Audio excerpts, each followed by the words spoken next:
You're listening to the Fun Never Ends podcast with Metalhead Nelson.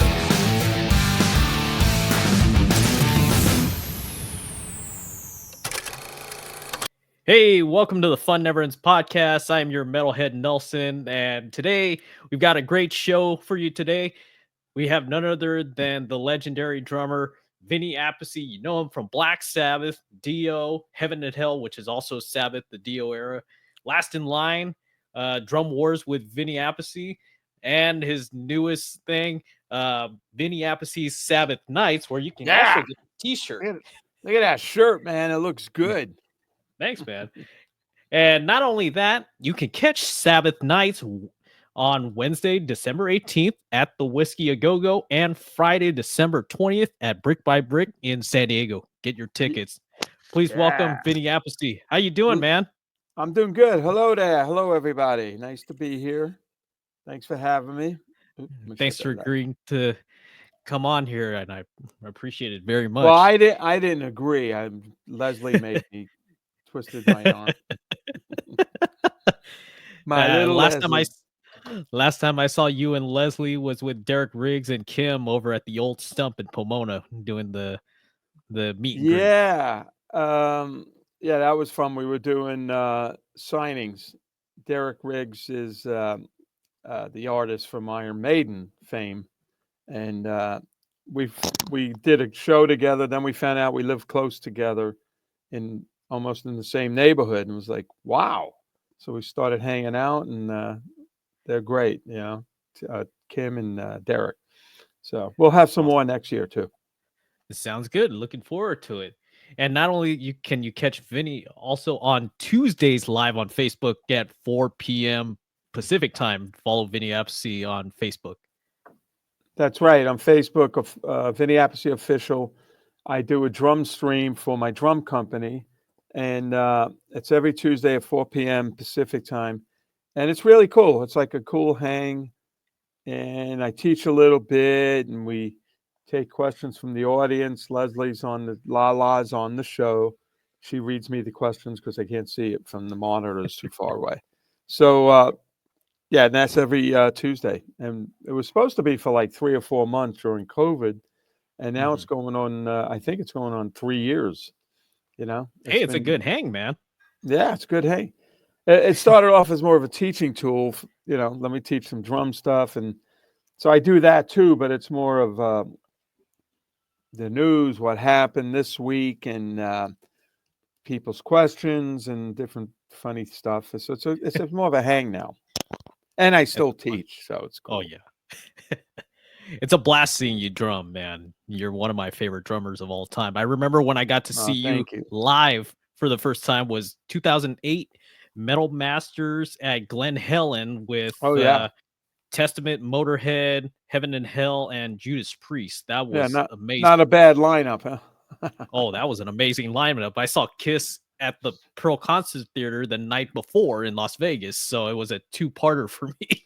I'm surprised you could still hear after those 2 nights, right? Earplugs. Yeah, plugs. I just got my ears cleaned today, and it's wonderful. I'm like, from playing, and especially drums, right? There's a lot of pressure in the sound, and your ears tend to create wax to protect your ears. And every once in a while I could feel it. I get clogged, and okay, I need to go get my ears cleaned, and I did that, and it feels like wonderful. I feel like a new man, a new drummer. I know the feeling on that. That's for sure. Since we're on the subject of drums, I want to know, how has your drum kit evolved from when you first started playing drums till today? Because I remember with Heaven and Hell, you had this big drum kit, and with Dio, you had the big drum kit as well. Yeah, it tended to get bigger. When I first started playing, I had one bass drum, one tom-tom, and a floor tom. It's Carmine, my brother Carmine's old kit, and then Carmine got a bigger kit, and then I got a little bit bigger kit. I got 2 toms up front, 2 floor toms. And from there, when I got into Black Sabbath, I went down to audition with Black Sabbath, and I brought my drums, and they fit in my '67 Mustang. Went into Hollywood at SAR and set up in my little drum set, and there were four 4x4 cabinets for Tony Iommi. I don't know if they were Laney or what he was using at the time, and then a wall of bass amps, and then this little kit in the middle. And the audition went good, and then Tony asked me if I played double bass. He said, do you play double bass? Because the kit looks small. I said, no, I don't, but let me make a couple of calls to Ludwig Drums and get some more drums sent over. And that's what I did. And then it started with, like 3 toms in the front, 2 floors, another floor. Then I got these aerial drums, which were drums turned on the side like this, and I'd hit them like this. Then I got more and more and more and more every year from that era on to Dio, and then Heaven and Hell. The last tour we did, I had 21-piece drum set. Yeah, that was a killer set. A beautiful set. Yeah, it was killer. And it was a DW set at the time. I was with DW, and just a beautiful drum set. And people used to, at the sound check, go, "Can I take a picture by this drum set?" And they'd come up, take pictures and stuff. And then I killed my shoulder, this shoulder here, from playing all the way up here. I had drums behind me. I was hitting them like this. Boom, boom, boom. It was just a great show, but by the end of the tour, I couldn't move my arm anymore. So the tendon popped off. So I had to get shoulder surgery. That's why last night we went to Bowl.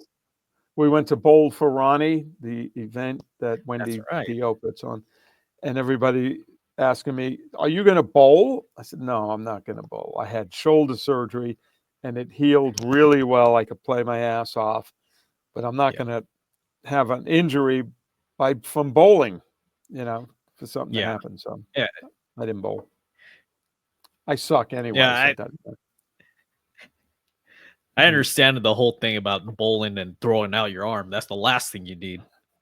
Yeah, I don't need to throw a 16-pound big bowl down an alley to try to knock some pins over, and then hurt my shoulder again. That ain't gonna happen. Yeah, so. I forget that. Oh, I was gonna tell you. So that big giant drum set, it wound up people contacting me, and it got sold.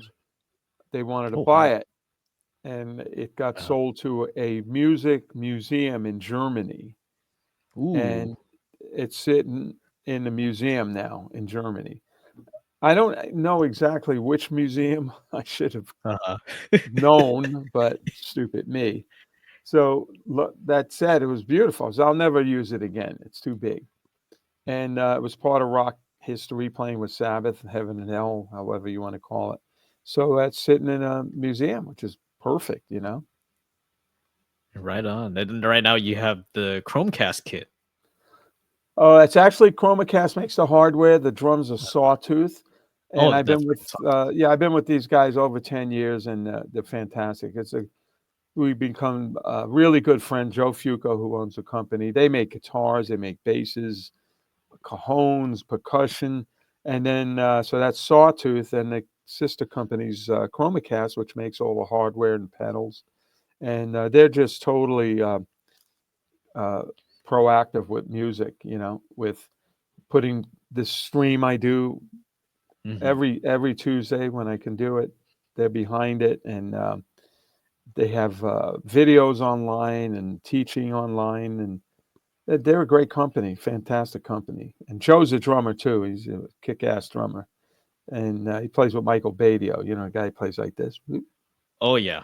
He's so we got a great They got a killer band, and we played together at the Viper Room Sabbath nights, and Joe. So it's a great relationship, and just a great company. Not a lot of companies are so proactive, with music and teaching and giving back to the fans, Yeah, I actually had a Sawtooth guitar, played amazing. Oh yeah, cool. Ended up gifting that to a friend of mine. Oh, that's cool. Yeah. I don't play guitar, so I can't tell you anything about guitars, except usually make it louder. Make it louder. Turn it to 11. Yeah, that's yeah. Then you got to go get your ears cleaned. I want to talk about what were one of your earliest inspirations that got you into drumming, and the first kit that you ever played on. Well, the first kit I ever played on was kind of a hand-me-down from Carmine. It was a great kit. It was a Gretsch, Red Sparkle. Some of those drums I think he used on the Ed Sullivan Show when the Vanilla Fudge appeared in the late 60s. And so kind of those drums were in the house, and I started playing that way. Influences, my brother's 11 years older than me, so I used to go see him play with my parents. They would take me and my sister Terry along to see the Vanilla Fudge, and to see my brother playing in front of all these people, and then on TV. It was very inspirational, just like, wow, I want to do this. I didn't even think about playing another instruments. I want to play the drums.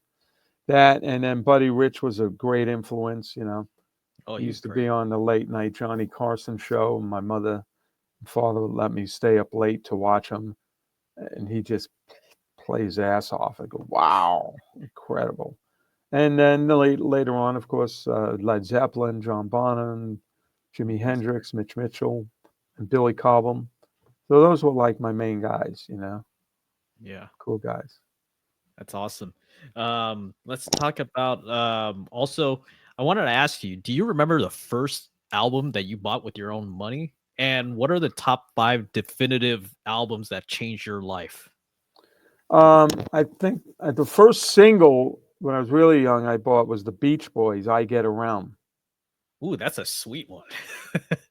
Who knew? Round, So, round, round, I get around. yeah, "I Get Around." Yeah, it's cool. Wasn't much drums in it, but I like the song, I guess. And It's a then good. the first album I bought was a band called Blue Cheer. Blue Cheer, Ooh, love Blue Cheer. three piece band trio, trio, and and the record was really heavy and raw. And it said on the record that they had to record on a pier because they were so loud. And I went, Wow. oh yeah, that's for me. So I bought that, and that was an inspiration. And it's funny because they look cool. Three guys, skinny guys. They were kind of, one guy had dark hair, and the other two had long blonde hair. They look cool and like Mhm. really rad. And then years later, somebody set me up to go play with a guitar player, and I went down to meet him at his house. We were going to jam a little bit, and I passed some guy like mowing the lawn with shorts on and a Hawaiian shirt, and he was kind of Uh-huh. heavy and thinning hair. And is that him? And sure enough, it was him. But he was a great guy, but I didn't expect him to look so domesticated and you know Yeah. uh, like that. So it was pretty funny meeting him. But I walk into this beautiful house. He's got 2 stacks of Marshalls right in the hallway. I went, all right, there we Oh, go. wow. So we did some jamming. It was fun. Had a good time. And then the other albums, I don't know. Are You Experienced, Jimi Hendrix, and then bought Billy Cobham, Led Zeppelin. My brother gave me the first Led Zeppelin album because Led Zeppelin came over from England and they played in the Mhm. States with the Vanilla Fudge, my brother's band. Wow. But nobody knew who Led Zeppelin was. So they Yeah. opened for the Fudge. And my brother Carmine said they used to get booed on stage because back Oh, then wow. people wanted to see the headliners. Mhm. They didn't have too many patience, much patience for the opening acts. And then Led Zeppelin was the opening act. So he said, check this album out. Really good drummer on this album. I went, okay. And then I fell in love with John Bonham. So, John Bonham's amazing. yeah. I don't know what the other albums were. Probably Led Zeppelin too. Great albums. I love them. And then I've discovered the Mahavishnu Orchestra with John McLaughlin and Billy Cobham, and more of a heavy progressive album. I will have to check that out. Crazy playing on that, man. You play drums? No, You I'm a play guitar player. Yeah. You might want to check out the first album called Inner Mounting Flames. I remember hearing it on the radio back in New York. I was probably 14 or something. And I had headphones and I'm listening to the FM radio when they played cool stuff, besides not so many commercials. And this song came on and I thought it was on the wrong speed. I went, oh my God, what the heck is this? They got it on the wrong speed. And Cobham was ripping it up with the fills and the odd time signatures and stuff. Next day, I had to go buy that album. It's called Inner Mounting Flame. Right. Very inspirational. I'm going to look for that, and I'll listen to it on my drive tomorrow. Yeah, check it out. As a guitar player, John McLaughlin is some cool stuff. Sounds good. Thank you for the recommendation. Yeah. How did you get involved in being part of John Lennon's backing band? I would love to know the story about that. Well, when I was 16 years old, my friend Angelo Arcuri, who wound up being the sound engineer for Sabbath Live and Dio Live, and then he wound up being the engineer recording Holy Diver, Last in Line, Sacred Heart. He was our engineer in the studio. We were best friends.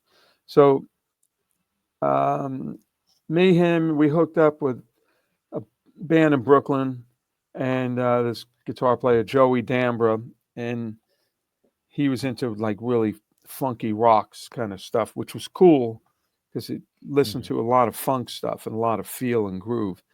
And then we eventually got 4 horn players in the band and the keyboard player. So we were really good. It was a really good rock band with the horns. I kind of like a Blood, Sweat, and Tears Chicago thing, not the commercial Chicago. And so he knew Jimmy Iovine, who was the producer of John Lennon, Stevie Nicks, a lot of people, Bruce Springsteen. So he told us, come down to the studio and let's do some demos. So we did at Record Plant Studios, New York. And the owner of the Record Plant Studios liked us so much that he signed us to a management deal, gave us a rehearsal room up on the 10th floor of the Record Plant Studios on 44th Street in New York. So we used to go there, 4 or 5 times a week and rehearse and write stuff and hang out. And at that time, they had all the bands that were in there, like Aerosmith and Jay Giles. And we saw Bruce Springsteen. I still remember seeing him. He took the train into the city with his guitar on his back, walking down 44th Street to the record plant. He was unknown. Yeah. We parked across the street and we said, hey, Bruce, how you doing? We just met him in the studio. No big deal. Yeah. And he's making that record, Born to Run. So we hung out and there was a lot of people to meet, and in that studio was Jimmy working with John Lennon. And one day we were rehearsing upstairs and Jimmy calls and said, can you come down, you guys, and do some hand claps? So, okay. So we go downstairs, go into the studio. We walk in and we see John Lennon. We go, holy shit. Are you kidding me? John Lennon. Now he's in that room, in the control room. We're in this room with the headphones on. Now he's talking to me, talking to us. And how many times have you heard that voice? But now you're hearing it in your ears. He's talking to you. So he wanted us to do hand claps on the song called Whatever Gets You Through the Night, song with Elton John on it. Elton wasn't there, and he's directing us. I want you to clap quarter notes here and then double up on the chorus, a solo. And that's how we met him. And then we went, after we finished, we met him. Hey, how you doing? We weren't fanboys, so we didn't, it wasn't a threat to John. He felt comfortable. A couple of days later, came and hang out with us up in the room, smoked a couple joints with them. Yeah, That's now awesome. this is like a hang, and I used to go to school Oh the yeah. next day. I used to go to high school going, shit, this is not right. I was like, this is black and white compared to color, you know, Oh with yeah. John. And then he asked us to do 3 videos. We Uh-huh. did some tracks for the singer, and he was the producer. We did 8 songs, so we worked with him as that. And then he asked us to do a live performance. And the live performance was taped at the it was live from the New York Hilton, New York City. And so we did that gig with him. And then I find out way later on that was his last live performance in front of an Oh audience. wow. And I'm thinking, and it mentions me in the article because it was not so long ago. It said Vinny Appice, drummer for Black Sabbath, is in this band, and blah blah. John Lennon, and then I read that was his last live performance. Me, kid from Brooklyn, going to high school. Holy shit! So that's how we met him, and it was pretty cool. It's an That's amazing pretty awesome, man. experience. Yeah. Then when we did the Mob Rules album with Black Sabbath, we were in England, and Warner Brothers wanted a song for the movie Heavy Metal. So we had a couple of days off, so they booked the studio in England, and we get there, and it's John Lennon's house where he shot Imagine and all that shit, the big mansion with the gardens and the hedges and the shaped like dinosaurs, big 15, 20-foot hedges. And like, wow, this is cool. And we check in, and they gave me John and Yoko's room. So I go to the Wow. room, and there's a plaque, John and Yoko. I went, wow, shit. But he just died, so I saw too many horror movies when I was a kid. I didn't want to stay in there. You got that eerie little I feeling. said, can I get a different room? I'm sorry. I kind of feel funny about staying in his room. Yeah. But that was an amazing experience. And in the closets, you open the closets, Beatle Platinum Album Awards falling out of the closet, and all the swag and awards and all this stuff. Even the boys in the band were going, whoa, this is legendary. Oh, definitely. That was a great experience. I wish I had a cell phone back then. I would have had a lot of pictures, but I don't know what happened to pictures and stuff. It's all roll of film. It's all up here. It's all up there. I'll put it in a book one day.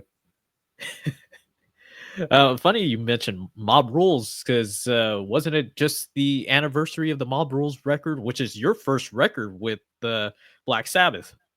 Yeah. And the song "The Mob Rules," actually, when we went into John Lennon's house, we put together that song. It was written in that house. Didn't exist before. We put it together in like a day and then recorded it. It was all finished in 2 days. And then when we finished that tour, we went to the Record Plant Studios in LA with little time off. And that's when we started writing and then recording, and we re-recorded the Mob Rules. So it's a different, 2 different versions, same arrangement, 2 different versions of that song. They're pretty similar. I like the one we did on the album. Yeah, let's shut this off. Okay. That's got to be one of my favorite records. Yeah, it kicked ass. Same when as we did that my favorite song, songs. that got me in the door with the band, because I was in the band, and it was always, well, until Bill comes back. Okay, that's fine. I'll play with you guys and play arenas until Bill comes back. Not bad. Well, Bill never came back. And when we recorded the Mob Rules, it took on a little bit of a different sound, with me playing and Ronnie singing and new energy in the band. And I was thinking to myself, well, this Bill really doesn't play other people's material. So this is not really his type of song.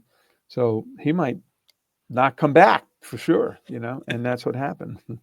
So I stayed with the band. How was the transition going from Black Sabbath into the solo deal years? Well, we did the Marlboros and Live Evil album, and things weren't going well between Ronnie and Geezer and Tony. So at one point, we were at the Rainbow Bar and Grill in Hollywood, me and Ronnie, and he said, I'm leaving the band. I'm going to form a new band, and I'd love you to be involved and be in a band with me. What do you think? And I said, okay. Yeah, I was 18. How old was I? 23 or something, 24. Mm-hmm. And being asked to start a new band with one of the premier best singers in rock and the sweetest guy, and we got along so well. Why not? You know, when you're young, you might as well do it when you're young. And we started to put that band together, you know. And the first riff we had, Ronnie had Mm-hmm. bum ba da dum bum bum bum bum bum ba ba ba bum. That's all he had. And we would jam on that, just me and him. Yeah. He played bass. And then we got Jimmy and Viv in the band. We went over to Europe to check out guitar players, and that's started. We jammed together, and that was like, this is good. Okay, you guys are coming over to Los Angeles, and then we're going to start making an album. So, and it was fun because we were young, and there was the word can't wasn't in the vocabulary. You can't do that. You can't do anything. Went.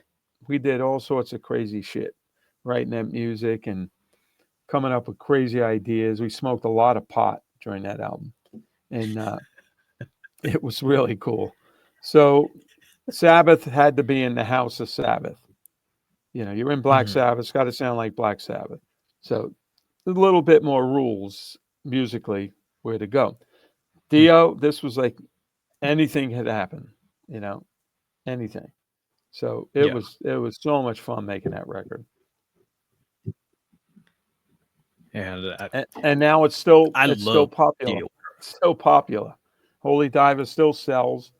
I hear it on the radio all the time, and people. So it influenced so many people, and people just love that album. You know, when we made it, we were just having fun. We'd make the best record we Yeah. could make. We And didn't think Viv. it would become a classic, but it did. Yeah, Viv Yeah. burning on that. Viv Burning. rips on that solo, man. I, Oh, I yeah. can't even learn that solo that good.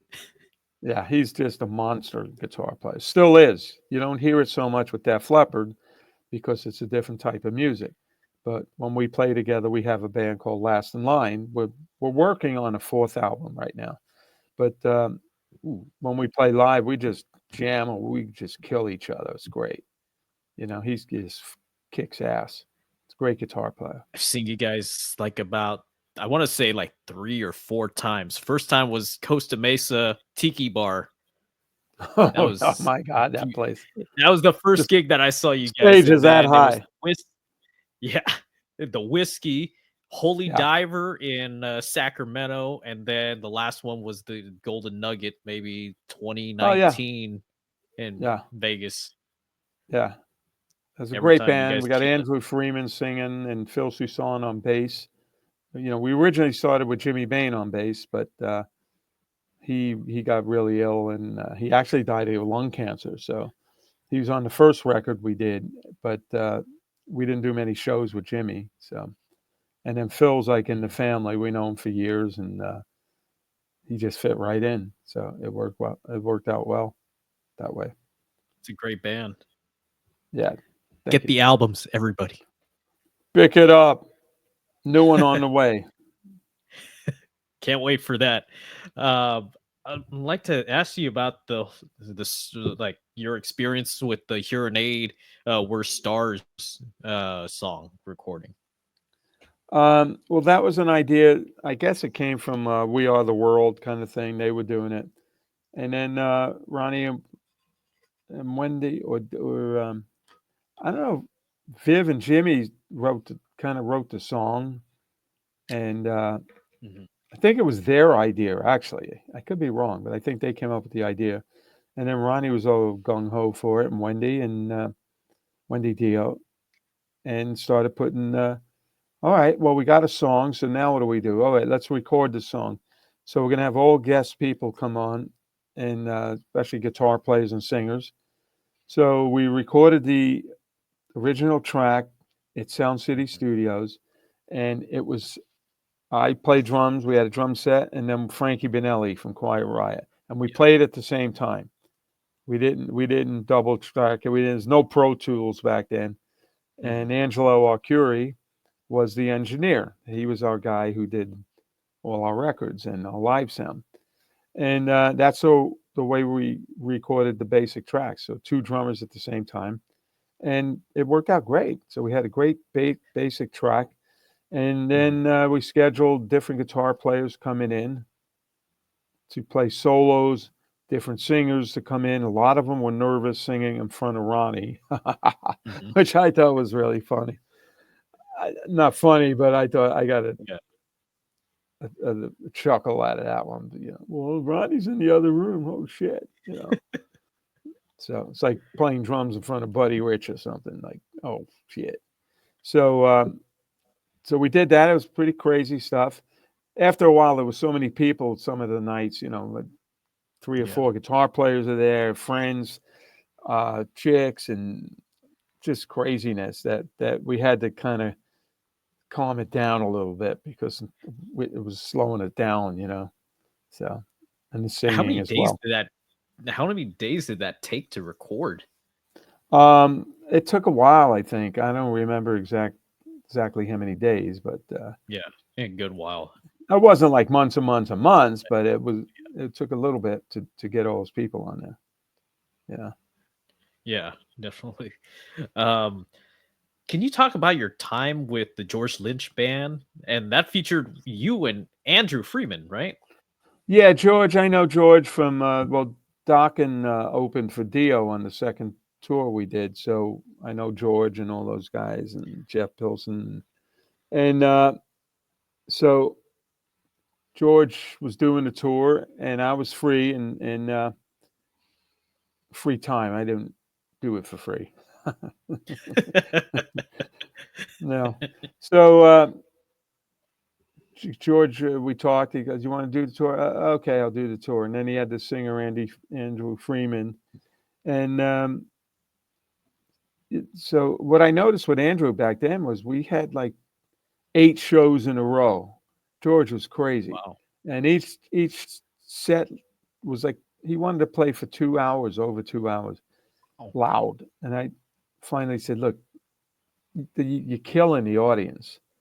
This is really heavy, loud stuff for over 2 hours is not a good idea." I made him cut it down to usual set time, maybe an hour and 40, And this guy Andy, I'm like, wow, he could sing this 8 shows in a row over this volume and the notes he's hitting, and I was very, very impressed the way Andy sang.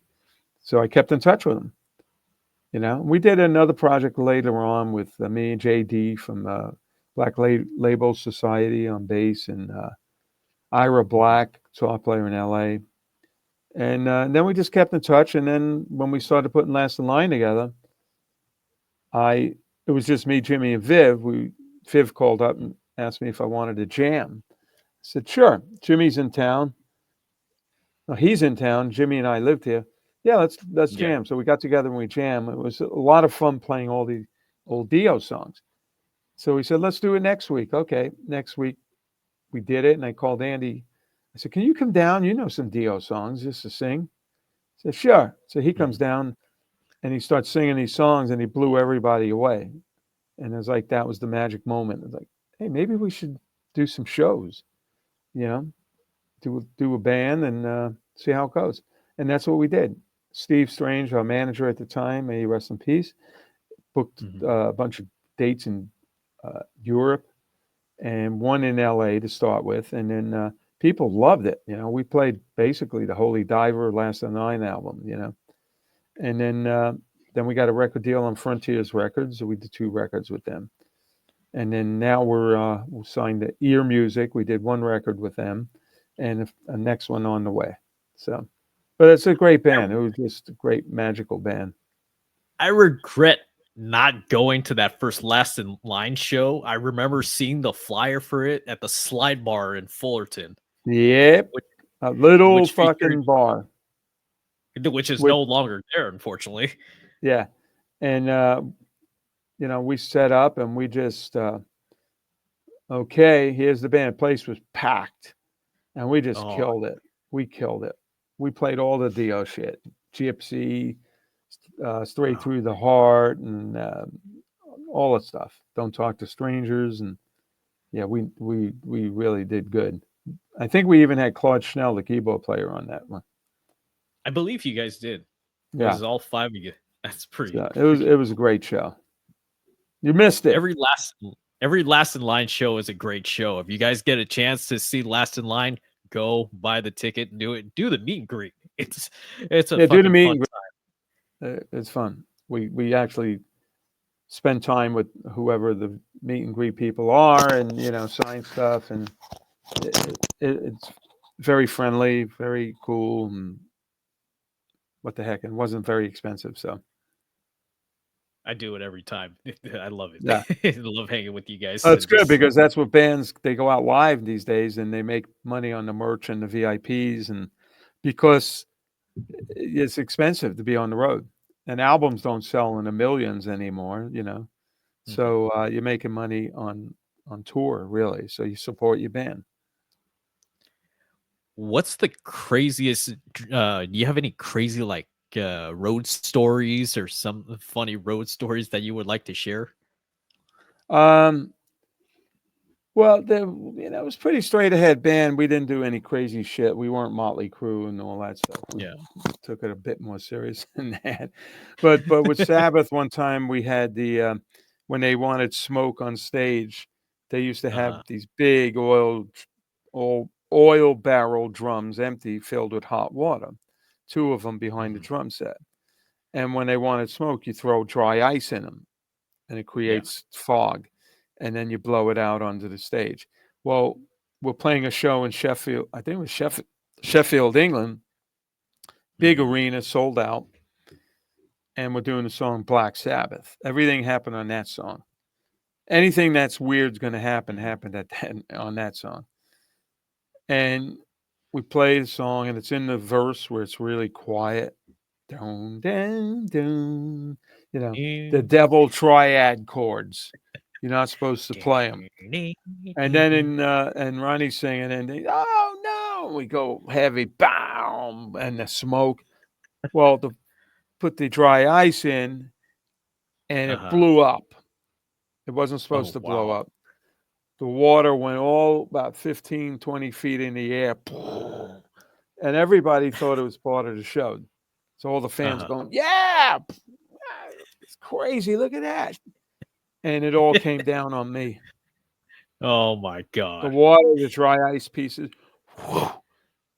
I'm like, "Oh shit!" The drums were all wet. They like no Oh sound. man. Tony You're Giza, probably freezing your ass off. yeah, and they're laughing. They turn around, they see me all wet. They go, "Oh shit!" We had to stop. Then all of a sudden, my ass is burning. Oh And what man. happened was a lot of dry ice, not a lot, but pieces went down the crack of my Yeah. pants, and it sticks to Oh your skin and shit. burns. I'm like, "Oh shit!" And I stood up. I said, "I gotta go. I'll be back." We had to stop the show because the stage was Oh wet. I yeah. had to go to the nurses, and there's two wet lady nurses. All right, pull your pants down, and with a tweezer, they're pulling this stuff off, dry Holy ice shit. off my skin on my ass, putting cream on it and shit, and then they dried everything up. And Oh man. the band's got you able to play? I said, well, I think I have to play. There's 10,000 people out there. Yeah. So I went Oh up on stage and with a pillow, and everybody, yeah. Ronnie introduced me. He's back. He's got the pillow. Ah! So that was one of the craziest things that happened. That's So insane, man. that went on Um, for a week too. The burns oh and the whole bit. shit. I Yeah. believe it. Now let's talk drum wars that you do with Carmine. How was that idea brought about? Well, we wanted to do some gigs together, so it started off as we did drum clinics with Mhm. Sabian cymbals and our drum companies, and we got a good thing going with it. It was just us Carmine and I. We did different things. We did drum solos, a little teaching. But then we realized, well, you can't really bring this into a club at night. It's kind of educational. And so why don't we put a little twist on it, get a band, and play some songs from our histories. And that's the way it started. So we got a lot of times we flew into places and rehearsed with the band. We didn't even know the guys, and went over the songs. We send the songs to them before, weeks before. And so that we evolved the show, started to develop. And we did a whole bunch of gigs that way, But it was still a hard sell because it was called Drum Wars, and the promoters think, what's this, a drum clinic? No, it's a rock show that has a lot of original music in it, because people love the show. High energy, we're playing together on some songs. The energy on stage was just pushing. And so we did a bunch of them, and then we stopped doing them and went, Carmine's doing his thing, I'm doing my thing, and we might do some in the future. We'll see. But he's getting older. Getting older, so I don't want to kick his ass too much, Oh, man. That's awesome. You have your Vinny Appice's Sabbath Nights. I've been meaning to check you guys out, and everybody that wants to check it out, definitely go to the Whisky on December 18th or San Diego Brick by Brick on December 20th. Talk a little bit about that. You've got Jim Cream on vocals. Jim Cream, yeah, he was the main guy in Drum Wars. We happened to meet him on one of the shows and went, this guy sings all the Dio stuff, man. Really. A lot of singers can't sing Dio. They can sing Ozzy. But and Jim just knocked us out. So he's a great singer. And so he started flying into whatever gigs we were doing. And it became a band. Then we just have a bass player and guitar players wherever we can find them that we knew. We had some on the West Coast, some on the East Coast, and Midwest. And then so we did that. And then Sabbath Nights, actually, I went to Europe a number of times before all this, and went by myself, had a really good band, and played all this stuff, the Sabbath stuff, the Dio stuff. And I did a whole tour. It was amazing, little clubs and stuff, and the places were packed. So I did that a number of times. And then I did one with my friend Mike Carr in Ohio. And then now with Last in Line, we usually in the summer, every time we wanted to go out, Def Leppard went out. So we couldn't play without Viv. Yeah. So, okay. So you know what? Why don't I put something together, kill a band, and go out and play the Sabbath Night stuff, which is mainly the Sabbath songs with Ronnie, a couple of Ozzy songs, and then a couple of Dio songs. So all the songs. And so I started doing it, and that's went over well. Now we're trying to build that up more, playing the Whisky in San Diego, and we'll have more shows next year as well. We played a whole bunch of places. So, and it's a lot of fun for me because it's low pressure. We're not trying to sell records. We're not trying to be a big band. This is a good night of music, a fun night, great band. So it's fun. So I'm doing that. Viv's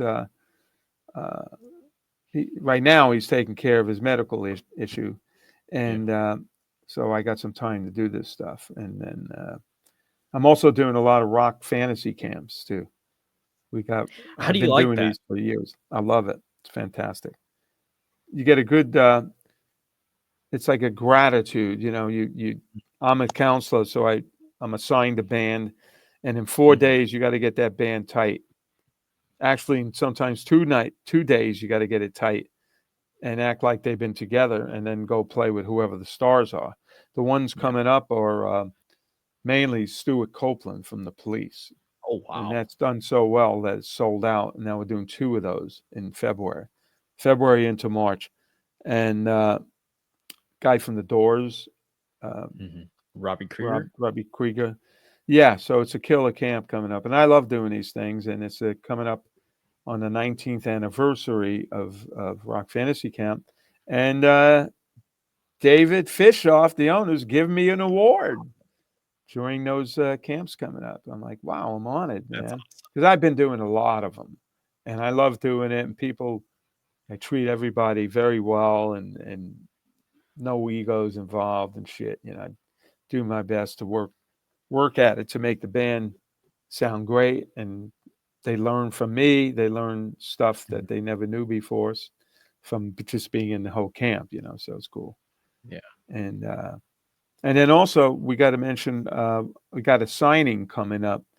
Recently, I've been hooking up with Derek Riggs, who is the artist from Iron Maiden. He created Eddie, and we did a Comic-Con in Pasadena last year, and he was sitting opposite me. So I said, I got to go say hello, introduce myself. And Kim is his wife, manager. And then we find out that they live a couple miles from us, where we live. They're like 5 minutes away. Oh my God. So she started booking signings, and Leslie, my girlfriend, Lollipop, they work together and book a lot of these signings, and we go in, and Derek has his art, and I have all the merchandise and T-shirts, Dio, Sabbath, pictures, and so we've been doing a lot of those. So there's one coming up. It's Punk Rock Saves Lives. It's kind of a benefit. Punk Rock Saves Lives. It's at the Burning Beard Brewery in El Cajon, California. Burning Beard Brewery. We did a signing there not long ago too, and it was really successful. But it was about 115 degrees, so it won't be that now. It's going to be reasonably comfortable, and that's December 14th at 1 o'clock, 1 to 8. It says. I don't think I'll last 7 hours, but it's 1 to 8, and that's one more time. Punk Rock Saves Lives benefit. Burning Beard Brewery in El Cajon, California. And it'll just be me there.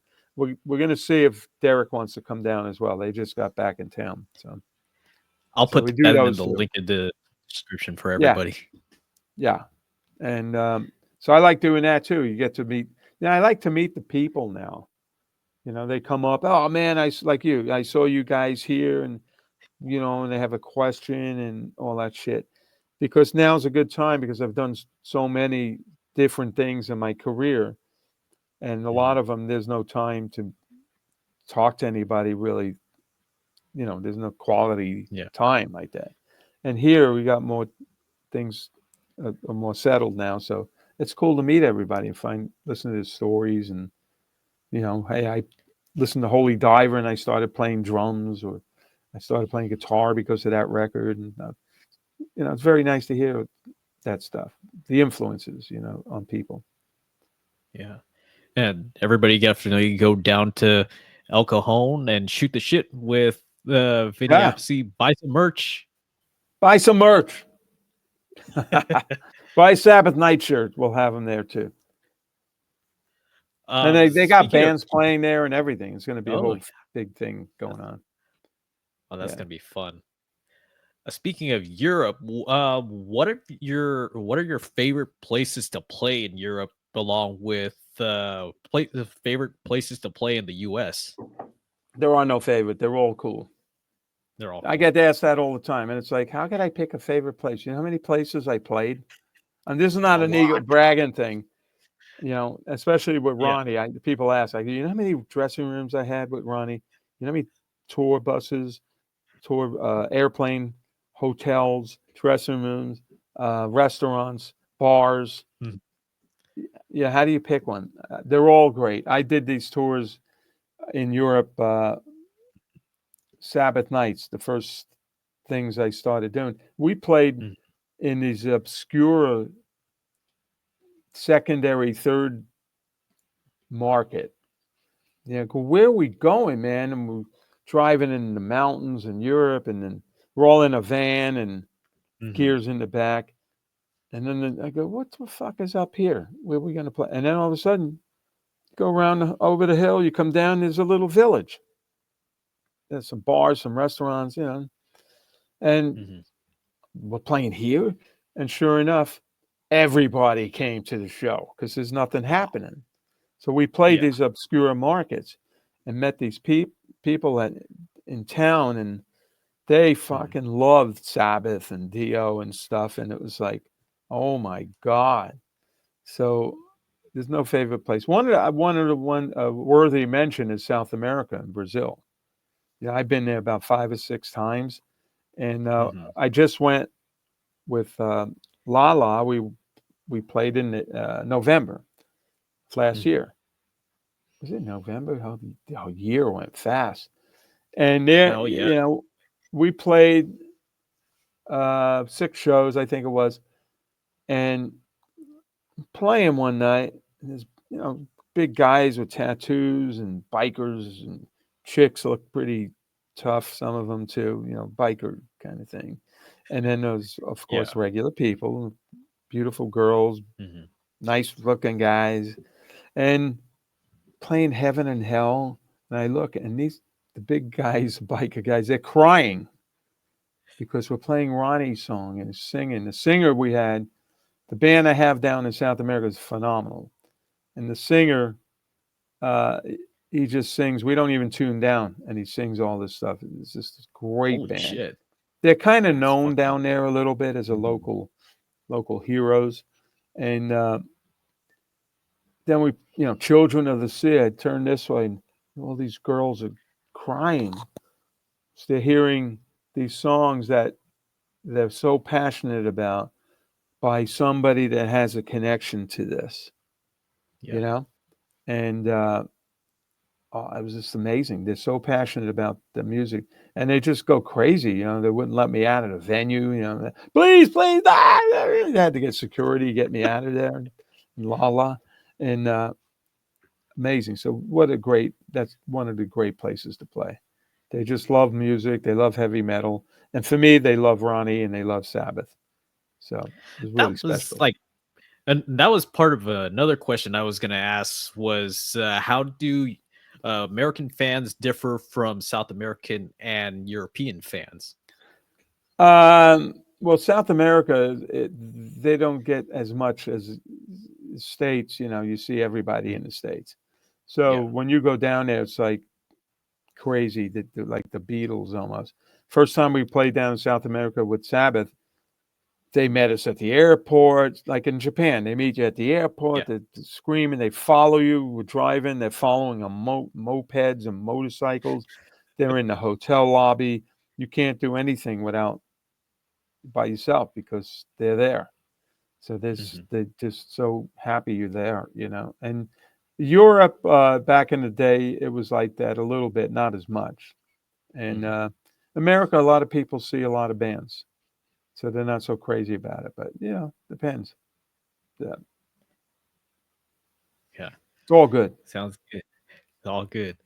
All right, we're gonna wrap this up. Is there anything else you'd like to add before we close this out? Um, well, gee, uh, no, I think that's it. And I like to thank La La Lollipop. She's my girl, and she's booking this Burning Beard punk rock saves lives thing, and she really helps me out. She's like, first of all, I can't hear that well anymore. I'm like, you listen and tell me what they said. She's great, Mhm. and so, and I love her. She's a beautiful girl. So I don't know. So I'll be around, doing all sorts of things. So stay tuned, and we'll have a Sabbath night show soon near you, maybe, and then upcoming Last in Line album, #4. So keep your eyes Sounds open. good. Can't Yeah, wait. I will put vinnyappice.com down below along with the Vinny yes, Appice official yeah, and SabbathNights.com.